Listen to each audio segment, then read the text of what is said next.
Have you ever wondered what Mercedes-Benz considers their top-of-the-line vehicle? Well, you're taking a look at it right now.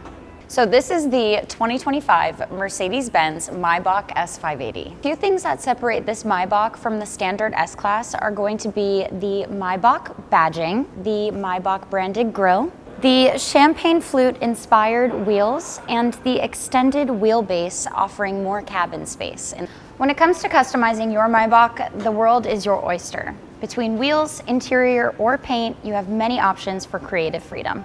So hopping inside, a few of my first impressions were that this car was built to enjoy. The car is absolutely beautiful on the interior. This is our diamond white leather.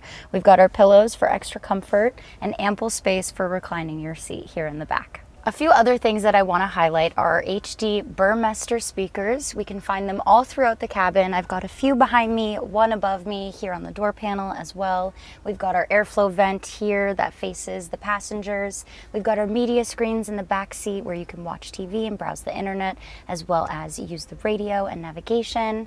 We've got some extra storage right here along with a wireless charging pad.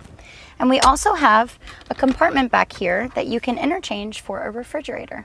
So not only were these seats built for reclining, but they also are heated, ventilated. You do have the option for memory seats, and you also have the option for massage seats. Whether you're doing the driving or you're being driven, you are absolutely spoiled with amenities in this car. A few things in the front of the cabin that I want to highlight are going to be our 12-inch multimedia touchscreen that is super user-friendly, our piano lacquer wood trim that stretches all across the front dash and all across the steering wheel here, and our super comfortable setup, including our cushions here in the front as well. So if you have any questions or you're interested on learning more about this Maybach, you can come into Mercedes-Benz of Burlington, part of the Lion Wah Auto Group.